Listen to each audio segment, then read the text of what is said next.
आज मेरी मेहंदी की रात थी। कल मेरी शादी था। मैं अपने दोस्तों में इस वक्त बैठा उनकी छेड़खानी से और उनके मजाक से लुत्फ उठा रहा था। तभी मेरे नंबर पर मेरी पत्नी का कॉल आ गया। मेरे होंठों पर मुस्कुराहट आ गई।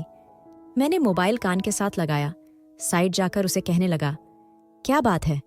एक ही दिन तो रह गया है हमारे शादी में। कल तुम्हें हमेशा के लिए मेरे पास आ जाना है। क्या एक रात की भी दूरी तुमसे बर्दाश्त नहीं हो रही है? उससे बात करते हुए मेरा लहजा गंभीर हो गया था। मेरा अंदाज देखकर वह भी घबरा गई और फिर कहने लगे कि मैं आपसे जरूरी बात करना चाहती हूँ, इसी वजह से मैंने आपको अभी फोन किया है। उसका लहजा ऐसा था कि मैं चौंक गया। उसे कहने लगा कि हाँ बोलो, क्या बात करनी है? तब उसने जो बात मुझे कही उसे सुनकर मैं हैरान रह गया। इसी वक्त मेरा दोस्त वहां पर मुझे बुलाने के लिए आ गया था और अपने दोस्त के सामने मैं अपनी पत्नी से इस हवाले से कोई बात नहीं कर सकता था। फिर मैं अपने दोस्तों में दोबारा से आकर बैठ गया और मोबाइल को मैंने ऑन ऑफ करके अपनी पॉकेट में डाल दिया था। मेरा जहन अभी तक अपनी पत्नी की बात में उलझा हुआ था। उसका यह बात कहने का क्या मकसद था? क्या वो सच था या मजाक कर रही थी? फिर मैंने खुद को यह सोचकर तसल्ली दी कि वह महज मुझे तंग कर रही होगी, और यह सोचकर मैंने इस बात को अपने दिमाग से झटक दिया था। और जब रात को सोने के लिए लेटा तो रंगीन हवाओं ने मेरे मन को अपनी आगोश में ले लिया था। मैं पूरी रात हसीन ख्वाबों में खोया रहा और आने वाले वक्त का इंतजार कर रहा था। आज मैं बहुत ही ज्यादा खुश था। आज मेरी मोहब्बत पत्नी के रूप में मेरी जिंदगी में शामिल होने जा रही थी। आज का दिन भी पर लगाकर उड़ गया था। मैं फिर उसे अपने खानदान वालों के साथ जाकर अपनी दुल्हन बनाकर अपने घर में ले आया था। रात के इस वक्त मेरे दिल में अरमान और जज्बात उमड़ कर आ रहे थे। मैं अपने दोस्तों में घिरा बैठा था। मेरे दोस्त मुझे बहुत पसंद थे। मैं उनकी बातों को, उनके मजाक को भी पसंद करता था, मगर इस वक्त उनसे भी दूर भाग रहा था। मैं चाह रहा था कि जल्द से जल्द वहां से चले जाएं। तभी मम्मी वहां पर आ गईं और फिर उनकी वजह से मेरी उनसे जान छूट गई थी। जब मैं कमरे में आया तो मेरी पत्नी मेरा ही इंतजार कर रही थी। मेरा दिल भी बुरी तरह से धड़क रहा था। मैंने उसका घूंघट उठाया। उसका चेहरा देखकर मैं कितनी देर तक पलकें झपकाए बिना उसे देखता रहा। वह बहुत ही ज्यादा खूबसूरत लग रही थी। कितनी देर तक तो मैं उसकी खूबसूरती में ही खोकर रह गया था। जब मैं अपने मतलब की बात पर आया तब वह हिचकिचाते हुए कहने लगे कि कल आपको मैंने जो बात कही थी वह कबूल है। कितनी देर तक मुझे समझ नहीं आया कि वह किस बारे में बात कर रही है। फिर जब मुझे उसकी बात याद आई कि उसने मुझसे कहा था कि मैं उसका दाएं बाजू कभी भी नहीं देखूंगा, तो ये बात याद आते ही मुझे अजीब सा एहसास हुआ कि वह मेरी पत्नी थी। मुझे उस पर हर तरह का हक बनता था और मैं भला उसे क्यों नहीं देख सकता था? अगर मैं उसे नहीं देखता तो फिर किसे देखता? जब यही बात मैंने उससे कही तो कहने लगी कि आपका मुझ पर हर तरह से हक है। आप सब कुछ देख सकते हैं, कर सकते हैं, लेकिन आप मेरा दाएं बाजू नहीं देख सकते। आज शादी की पहली रात थी और मैं पहले ही रात अपनी पत्नी को नाराज नहीं करना चाहता था। वैसे भी हम दोनों को सारी जिंदगी तो एक साथ ही गुजारनी थी और उसकी यह बात मानने में कोई बुराई भी नहीं थी। उसके बाद मैंने उससे फिर अपना हक वसूल किया और प्यार के मदहोश वादियों में खो गया था। दिन यूं ही बीतते जा रहे थे और अभी तक मैंने अपनी पत्नी का दाएं बाजू नहीं देखा था। कई बार मेरे दिल में यह ख्वाहिश पैदा होने लगती थी कि मैं तो उसे हर तरह से हक रखता हूं, तो फिर वह मुझे अपना यह बाजू देखने से कैसे रोक सकती है? अब मैं इस बात पर जिद करने लगा, उस पर गुस्सा करने लगा। उस दिन जब मैं ऑफिस में जाने लगा तो मैंने उसे साफ तौर पर यह बात कह दी कि जब मैं वापस आऊंगा तो आज यह बहाना नहीं चलेगा। आखिर मैं देखना चाहता हूं कि तुम मुझे इस चीज से क्यों रोक रही हो। उसका रंग बिल्कुल पीला पड़ गया था और वह यह बात सुनकर ऐसे डर गई थी जैसे न जाने क्या हो रहा है। और शाम को जब मैं घर आया तो मेरी माता ने मुझे बताया कि मेरी पत्नी घर पर नहीं है। वह कुछ दिन अपने माता पिता के घर में रहने के चली गई है। यह सुनकर मुझे बहुत गुस्सा आया कि वह बिना मुझे बताएं, बिना मुझसे इजाजत लिए वहां पर कैसे जा सकती थी। मैंने फोन किया तो वह कहने लगी कि मेरा दिल घबरा रहा था, इसलिए मैं यहां पर चली आई। अब मुझे साफ महसूस हो रहा था कि वह वहां पर इसलिए गई थी क्योंकि आज मैंने उससे साफ तौर पर कह दिया था कि मैं हर हाल में आज उसका बाजू देखकर रहूंगा। मुझे ऐसे लगने लगा था शायद उसका बाजू जल चुका था या बहुत बदसूरत था, जिसकी वजह से वह मुझे ऐसा कह रही थी। मुझे लगने लगा था शायद उसके बाजू में कुछ दिक्कत है और उसे इस बात का डर है कि कहीं मैं उसकी बदसूरती देखकर नफरत का इजहार ना करूं। मगर वह पागल ये नहीं समझती थी कि मैं उससे टूट कर मोहब्बत करता था। मैं भला उसे क्यों छोड़ सकता था, उससे कैसे दूर हो सकता था। जिससे मोहब्बत की जाती है उसकी खूबियां और खामियों को भी अपनाया जाता है। ये बात सोचकर मेरे होंठों पर मुस्कान आ गई थी।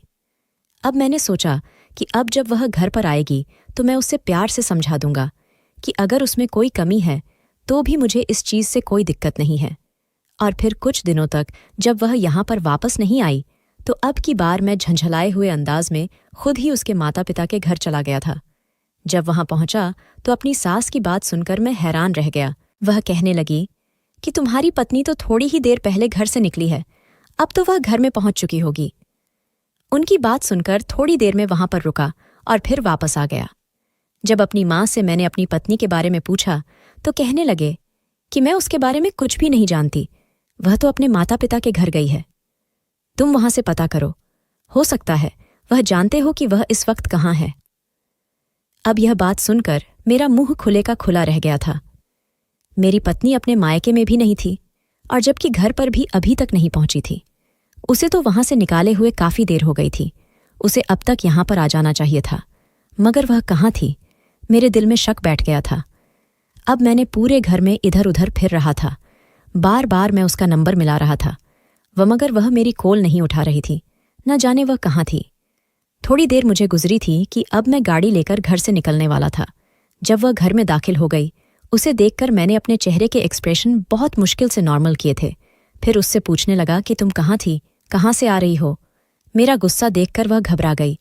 वह कहने लगी कि उस दिन मेरा आम्मी से मिलने के लिए दिल चाह रहा था, इसलिए मैं आपसे इजाज़त लिए बिना वहां चली गई। जानती हूं कि आप मुझसे इस बात पर नाराज़ होंगे, मगर अब मैं वादा करती हूं आइंदा आपसे पूछे बिना नहीं जाऊंगी। मुझे गुस्सा तो बहुत आ रहा था, मगर मैं यह जानना चाहता था कि वह इस वक्त कहाँ थी। जब यही बात मैंने उससे पूछी तो वह कहने लगी कि मैं अपने माता पिता के घर से आ रही हूं।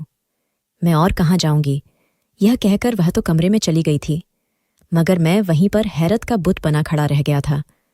आखिर मेरी पत्नी कहाँ गई थी और वह इतनी देर कहाँ रहकर आई।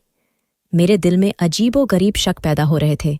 मैं जानता था कि वह बहुत अच्छी थी और वह मुझे कभी धोखा देने के बारे में सोच भी नहीं सकती थी, मगर जब उसने मुझसे यह झूठ बोला तो मुझसे यह बात बिल्कुल भी बर्दाश्त नहीं हो रही थी। अब मैंने उसकी रूटीन पर नज़र रखनी शुरू कर दिया था। वह कहाँ जाती है, किससे बात करती है। मैंने उसका मोबाइल भी चेक करना शुरू कर दिया था, मगर मुझे कहीं भी कोई ऐसी बात नहीं मिल रही थी जिसके बिना मैं उसे गुस्सा करता, उस पर शक करता।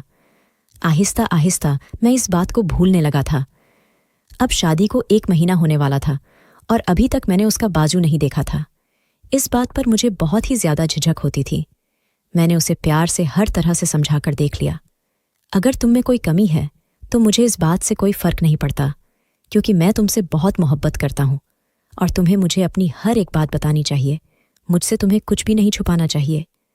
मैं तुम्हारा पति हूं और हम दोनों के दरमियां कुछ भी छुपा हुआ नहीं होना चाहिए। तब वह मुस्कुराकर मेरी बात को टाल दिया करती थी। अब तो मैं जिद में आ गया था। उस दिन जब मैंने अपनी बीवी के साथ जबरदस्ती करने की कोशिश की तो उसने शोर मचाना शुरू कर दिया। वह इस कदर दहाड़े मार मार कर रो रही थी जैसे मैं उस पर न जाने क्या जुल्म कर रहा हूं। मैंने उसे चुप करवाने की बहुत कोशिश की, मगर जितना मैं उसे चुप करवा रहा था वह उतना ही ज्यादा चिल्ला चिल्लाकर रो रही थी। यह आवाजें सुनकर मेरे माता भी हमारे कमरे में आ गई और जब उन्होंने मेरी पत्नी को यूं रोते चिल्लाते देखा तो उन्होंने मेरी पत्नी को खुद के साथ ले लिया और मुझे गुस्से से घूरते हुए कमरे से बाहर चली गई थी। मुझे अपनी माता पर हैरानगी हो रही थी। उन्होंने मुझसे एक बार भी नहीं पूछा कि क्या मामला है, तुम दोनों को क्या हुआ है, क्यों तुम इस कदर रो रही हो, मगर वह बिना कुछ कहे मुझे गलत समझते हुए मेरी पत्नी को लेकर अपने कमरे में चले गए। मुझे पूरी रात गुस्से के मारे नींद नहीं आती और फिर सुबह अपने ऑफिस में चला गया था। मैं ऑफिस में ही था जब मुझे मेरी पत्नी ने कॉल की। वह अपनी रात वाली बात पर शर्मिंदा थी और मैं फिर न चाहते हुए भी अपनी मोहब्बत के हाथों मजबूर होकर उसकी हरकत को माफ कर गया था। और फिर मैंने दोबारा उसके साथ जबरदस्ती करने की कोशिश नहीं की थी, मगर मेरे दिमाग और दिल में यह बात बैठ गई थी कि कुछ ना कुछ तो ऐसा है जो मेरी नज़रों से ओझल है, जो मेरी पत्नी मुझसे छुपा रही है। मुझे उसकी बेवकूफ़ी पर तरस आ रहा था। वह अपनी जिद की वजह से अपने पति को खुद से दूर कर रही थी। यह बात ऐसी थी कि मैं किसी को कुछ बता भी नहीं सकता था। वैसे भी वो मेरे सारे हक और ज़रूरत को पूरा करती थी। मुझे उसे किसी किस्म का कोई शिकवा भी नहीं था, मगर उसकी यह बात अपने पूरे वजूद पर रसाई न देना मुझे अंदर ही अंदर आग लगा रही थी। उसके बाद 2 से 3 बार फिर से ऐसा ही हुआ था। मेरी पत्नी बिना बताए गायब हो जाती थी, और जब मैं उसे इस बारे में पूछता तो वह बात बदल लिया करती, और मैं इस सारे हरकतों से बहुत परेशान था। मैं उस पर शक नहीं करना चाहता था, मगर जिस तरह की वह हरकतें करती थी, मैं उस पर शक करने के लिए मजबूर हो जाता था। इन्हीं दिनों उसकी तबीयत भी खराब रहने लगी थी। चेहरे का रंग हर वक्त जर्द सा रहता था, आंखें अंदर को ढंसती जा रही थीं। वह अपने खाने पीने का भी ध्यान नहीं रखते थे। उसकी हालत देखकर मेरी माँ मुझ पर बहुत गुस्सा करती थी। वह मुझे कहती कि तुम अपनी पत्नी का ख्याल नहीं रखते, इसकी खुराक का ख्याल रखा करो, इसे खुश रखा करो। मैं तो अपनी तरफ से पूरी कोशिश करता था, मगर न जाने क्या वजह थी कि दिन ब दिन वह कमज़ोर होती जा रही थी। इस वजह से तो मैं भी परेशान था। उस दिन रात को हम सब खाना खा रहे थे, जब अचानक से मेरी पत्नी की तबीयत खराब होने लगी। उसे उल्टियां होने लगी थीं। वह अपने कमरे में चले गए तो मेरी माता मुस्कुराकर मुझे कहने लगें कि लगता है कि तुम्हारी बीवी को गुड न्यूज़ देने वाली है। यकीनन तुम लोग माँ बाप बनने वाले हो। अपनी माँ के बात सुनकर मैं शर्मा गया था, और खुशी से मेरे वजूद में जैसे नई जिंदगी की लहर दौड़ गई थी। मगर मेरी पत्नी की हालत ऐसी थी कि वह ना कुछ बोल रही थी, न इस मामले पर खुशी का इजहार कर रही थी, बल्कि उसकी आंखें तो जैसे किसी अजीब ही अनहोनी पर टिकी हुई थीं, और मेरे कहने पर वह यूं चौंक जाती जैसे अपने किसी गहरी सोच में गुम हो। और मैं उसे देखकर परेशान हो रहा था कि न जाने क्या वजह है। अगर उसे किसी बात की कोई परेशानी है तो मुझे बता सकती थी। मुझे अफसोस होता था कि मैं उसका पति हूं, और वह मुझसे ही इस कदर अनजान और अजनबी है, जैसे हम दोनों का आपस में कोई ताल्लुक ही न हो। उसकी हालत देखकर मेरी माता मुझे कहने लगे कि तुम इसे डॉक्टर के पास लेकर जाओ, इसका चेकअप करवाओ और इसकी खुराक का ख्याल रखो, इसे खुश रखने की कोशिश करो। मुझे लगता है कि तुम इसका ख्याल नहीं रखते। और जब मैंने अपनी पत्नी को डॉक्टर के पास चलने की बात की तो वह यूं सुनकर डर गई जैसे उसे बिच्छू ने डंक मार दिया हो, और यह देखकर मैं परेशान हो गया। आखिर वह डॉक्टर के पास जाने से इतना घबराती क्यों थी? तब वह मुझे कहने लगी कि मैं खुद ही डॉक्टर के पास चली जाऊंगी, आप फिक्र मत करें, आप अपने काम पर ध्यान दें, मैं अपना ख्याल रख लूंगी। ये बात उसने मुस्कुराते हुए अंदाज में कह रही थी, मगर मैं सख्त परेशान था कि आखिर ऐसी कौन सी बात है जो मुझसे छुपा रही है। आखिर क्यों छुपा रही है? मैं तो उससे कभी कोई बात नहीं छुपता था। फिर वह अपने कहे के मुताबिक खुद ही डॉक्टर के पास गई और फिर वहां से दवा लेकर आई थी। कुछ दिन तक मैं इस मामले में कुछ भी नहीं बोला। जानता था कि वह फिर से यही बात बोलेगी कि मैं अपना ख्याल खुद रख सकती हूं, आप परेशान न हो। उस दिन उसकी तबीयत बहुत ज्यादा खराब थी। कमजोरी की वजह से उसे चक्कर आ रहे थे और वह बेहोश होकर बिस्तर पर गिर गई थी। तभी फिर मैं उसे उठाकर डॉक्टर के पास लेकर आया। डॉक्टर ने उसका चेकअप किया। इस वक्त मेरी पत्नी होशो हवस से बेगान थी। डॉक्टर भी उसकी हालत देखकर घबरा गए और कहने लगे कि यह इस कदर कमजोर है, लगता है कि अपना बिल्कुल भी ध्यान नहीं रखती है। अब मैं डॉक्टर की बात का क्या जवाब देता? मैं खुद अपनी पत्नी की वजह से बहुत परेशान था। तभी मेरा ध्यान अपनी पत्नी के बाजू की तरफ गया, और इस वक्त डॉक्टर और नर्स भी कमरे में मौजूद नहीं थे। जैसे ही मैंने अपनी पत्नी के बाजू से कपड़ा हटाया तो उसके बाजू को देखकर मैं बुरी तरह से चौंक गया था, क्योंकि उसके बाजू पर मेरा नाम राजेश है और मेरा शुमार हैंडसम लड़कों में होता था। लड़कियां मेरे पीछे पागलों की तरह घूमती थीं और मैं भी उनकी दीवानगी से बहुत ही ज्यादा फायदा उठाता था। मेरी बहुत सी गर्लफ्रेंड थीं और मैं उनसे छुपकर मुलाकातें भी करता था। मैं बहुत रंगीन मिजाज शख्स था और जिंदगी से भरपूर फायदा भी उठाता था।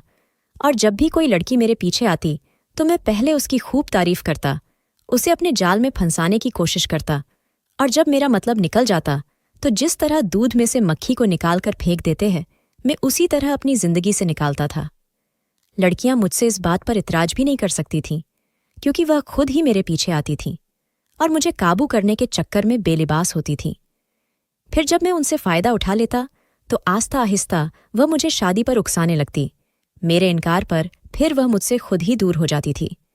मुझे इन सब में बहुत मजा आता था। मैंने आज तक किसी लड़की से मोहब्बत नहीं किया था। मेरे लिए लड़कियां इस्तेमाल की ही चीज थीं। इससे ज्यादा न तो उनके बारे में सोचता था और न ही मैं उनके बारे में ज्यादा जानना चाहता था। मैंने फिर अपने पापा का बिजनेस संभाल लिया और अब मैं प्रैक्टिकल लाइफ में आ गया था। अभी भी मेरी जिंदगी वैसे ही गुजरती जा रही थी। अभी भी कितनी ही लड़कियां थीं जो मेरे आसपास मंडलाती रहती थीं और मैं भी उनसे फायदा उठाकर दोबारा उनकी तरफ देखता तक नहीं था। मेरी एक लड़की से मुलाकात हुई। वह लड़की ऐसी थी जो मेरी जिंदगी में आने वाली बाकी लड़कियों से बहुत अलग थी। मैंने आज तक जितनी लड़कियां देखी थीं वह सब की सब छोटे कपड़े पहनने वाली और मर्दों को अपनी तरफ अट्रैक्ट करने वाली थीं, मगर यह लड़की सबसे अलग थी।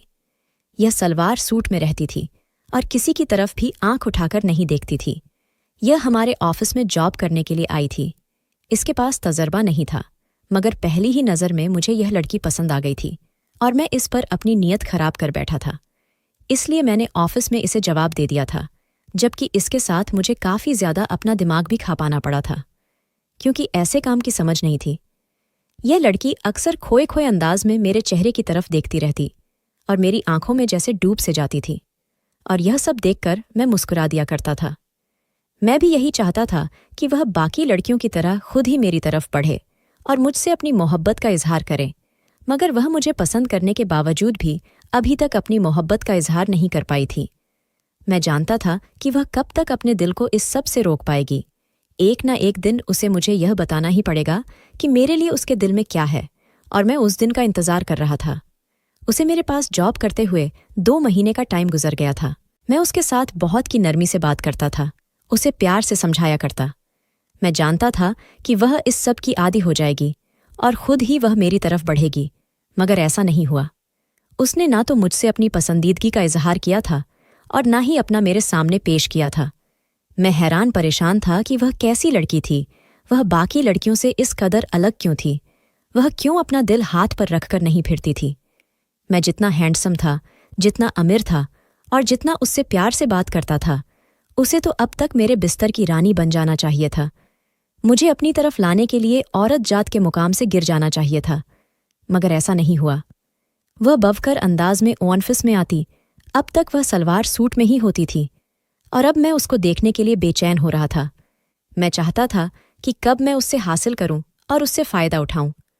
अब जब मैंने देखा कि मैं उससे इस तरह से हासिल नहीं कर पा रहा था और घर में मेरी माता भी मेरी शादी करने पर जोर दे रही थी, तभी मुझे उसे लड़की का ख्याल आया और मैं यह सोचने पर मजबूर हो गया कि वह लड़की तो बहुत अच्छी थी और मुझे वह बहुत ज़्यादा पसंद भी थी। शादी तो मुझे करनी ही है, तो क्यों ना मैं उस लड़की से कर लूं। ये सोचकर मैं खुश हो गया, और जब अगले दिन मैंने उसे प्रपोज किया तो मेरी हैरत की इंतहा नहीं रही। उसने मुझसे सोचने का समय मांग लिया था।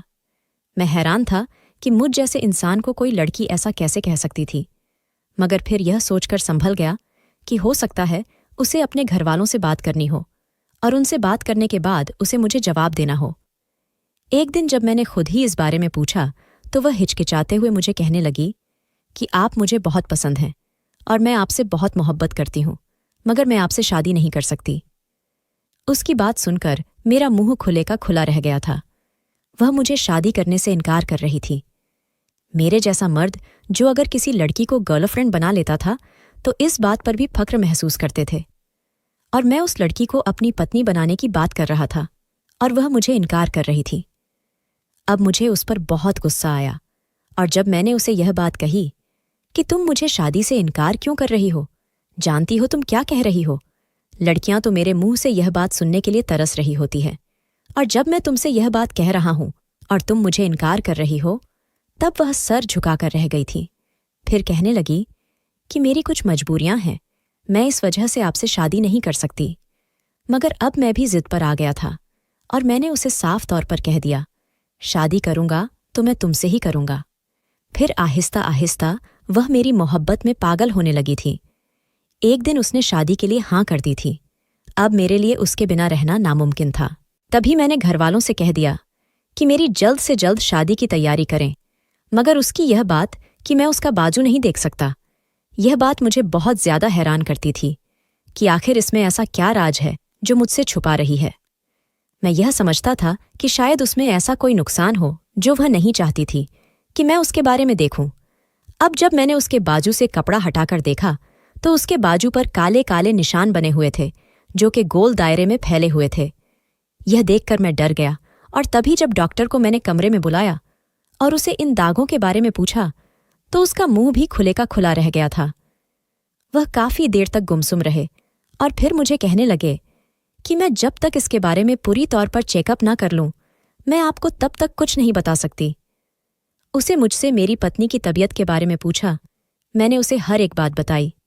वह कहने लगी कि आपकी पत्नी गर्भवती है, इसके साथ ही और कोई दिक्कत है, और जब तक मैं पूरी तौर पर पता ना कर लूं, मैं आपको इस बारे में कुछ भी नहीं कह सकती। हो सकता है यह मेरा वहम हो और आपको ख्वाबों में परेशानी उठानी पड़े।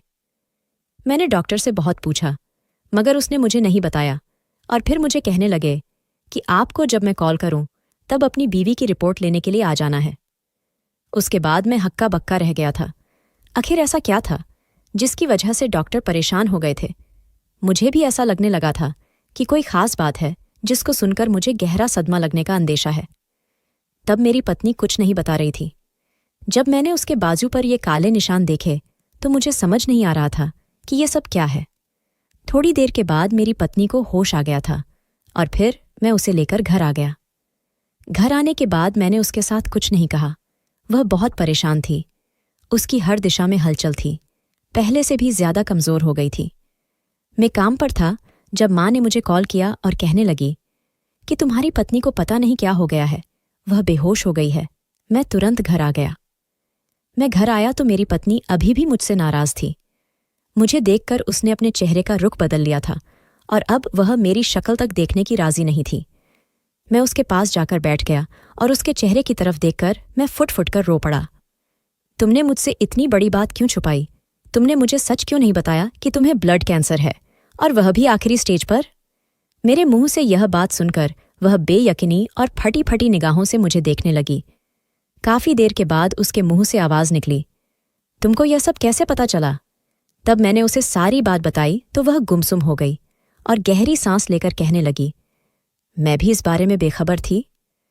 कुछ समय पहले मेरी अचानक से तबीयत खराब हो गई थी। मैं इस बात को नजरअंदाज करती रही, मगर फिर जब मेरी तबीयत ज्यादा खराब रहने लगी तो तब मैं डॉक्टर के पास गई और डॉक्टर ने मुझ पर इस बात का इनकार साफ किया था। आप जानते हैं कि दुनिया में मेरी माँ और छोटी बहन के अलावा कोई भी नहीं है, इसीलिए मैंने उन्हें यह बात नहीं बताई थी। मैं उन्हें परेशान नहीं करना चाहती थी। अपना इलाज करवाने की मैंने बहुत कोशिश की, मगर डॉक्टर्स का कहना था कि मेरा बीमारी अब लास्ट स्टेज पर है, अब इसका कोई भी हल मुमकिन नहीं है। तब मैं बहुत रोई थी, बहुत चिल्लाई थी, और तब मेरे नज़रों के सामने आपका चेहरा घूम गया था। मैं आपको बहुत पसंद करती थी। आपके साथ जिंदगी गुजारना मेरा वह ख्वाब था जो आपको देखते ही मेरी आंखों में आकर सज गया था। मगर मैं जानती थी कि मैं चंद दिनों की मेहमान हूं। मेरी जिंदगी कितनी है यह कोई भी मुझे नहीं बता सकता था। और जब आपने मुझसे शादी की ऑफर की तो मैंने इसी वजह से आपको इनकार कर दिया था कि मैं इस बीमारी की वजह से आपकी जिंदगी बर्बाद नहीं करना चाहती थी। मगर जब आपने मुझे बार बार मानना शुरू कर दिया तब मैंने सोचा कि मैं भी आपसे मोहब्बत करती हूँ और आपके बिना रहना मेरे लिए भी मुमकिन नहीं है। तब मैं खुदगर्ज बन गई थी। मैंने सिर्फ अपनी खुशी के बारे में सोचा था कि जितनी भी मेरी जिंदगी है मैं अपने महबूब शख्स की संगत में गुजार लूं। शायद इस तरह से खुशी की बदौलत मेरी जिंदगी भर जाए, मगर ऐसा नहीं हुआ। अब मेरी तबीयत पहले से भी ज्यादा खराब रहने लगी है।